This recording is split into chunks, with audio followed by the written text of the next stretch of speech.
Kisah santri yang pulang dari pesantren. Bagian 1, perjalanan pulang yang penuh kesulitan. Seorang santri sedang berjalan pulang dari pesantren menuju rumahnya. Jaraknya sangat jauh.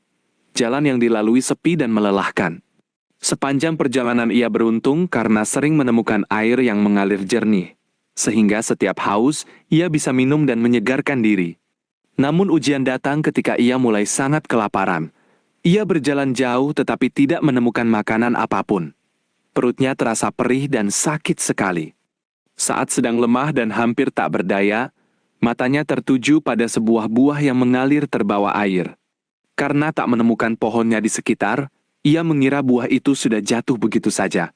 Dengan perut yang amat sakit dan lapar, ia mengambilnya lalu memakannya. Tak lama setelah tertelan, tubuhnya tiba-tiba menggigil hebat dan kedinginan. Ia merasa ada yang tidak beres.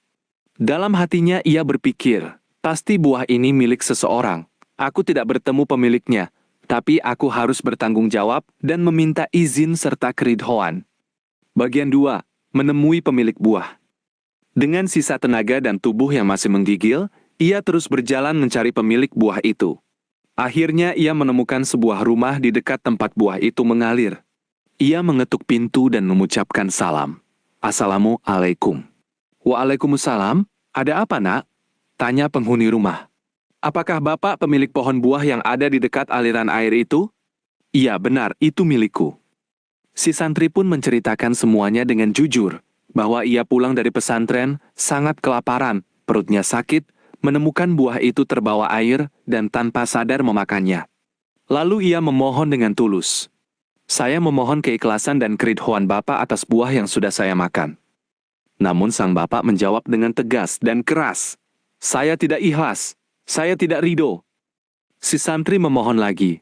Bagaimanapun buah sudah terlanjur saya makan karena keadaan terpaksa. Tolong berikan keridhoannya, Pak. Pemilik buah berkata, jika ingin saya ikhlas dan ridho, kamu mau tidak mengurus kambing-kambingku selama 3 tahun tanpa putus? Dengan lapang dada si santri menjawab, ya, saya mau. Berhubung saya sudah memakan buah Pak dalam keadaan terpaksa, saya bersedia mengurus kambing Bapak. Saya ikhlas dan ridho lillahi ta'ala. Bagian 3, 3 tahun mengurus kambing. Setelah sepakat, setiap hari si santri tekun menggembala dan merawat kambing-kambing milik orang itu. Ia melakukannya dengan jujur, penuh tanggung jawab, dan sabar. 3 tahun berlalu tanpa ia keluhkan sedikit pun. Ketika masa itu selesai, ia datang kembali ke rumah pemilik buah. Pak, sudah 3 tahun saya mengurus kambing Bapak dengan baik. Sekarang saya mohon keikhlasan dan keridhoan Bapak atas buah yang dulu saya makan. Namun sang Bapak tetap menjawab dingin, saya belum ikhlas, belum ridho. Si santri bingung. Lalu bagaimana agar Bapak bisa ikhlas? Pemilik buah berkata, kalau kamu benar-benar ingin keridhoanku, maukah kamu menikahi anak perempuanku? Tetapi ingat, anakku itu tidak berkaki, tidak bertangan, tidak bermulut, tidak bermata, dan bertelinga pun tidak. Si santri terdiam kaget dan bingung. Dalam hatinya, bagaimana nanti aku berkomunikasi? Bagaimana kami berbicara? Namun ia teringat buah yang sudah dimakannya dan janjinya. Dengan tegas, ia menjawab, baik Pak, karena saya sudah memakan buah Bapak tanpa sengaja. Saya bersedia menikahi putri Bapak apapun keadaannya. Bagian 4, pertemuan yang menakjubkan. Setelah akad nikah terlaksana, si santri bertanya, di manakah putri Bapak? Dia ada di dalam kamar, duduk di sana, jawab sang Bapak. Dengan hati-hati dan sopan si santri mendekat, mengetuk pintu kamar dan mengucap salam. Begitu pintu terbuka dan ia melihat ke dalam, ia ternganga dan terkejut luar biasa. Di hadapannya duduk seorang wanita yang sangat cantik parasnya, bersih, dan anggun. Di dekatnya ada Al-Qur'an. Ia sedang khusyuk berzikir dan beribadah kepada Allah dengan penuh ketenangan.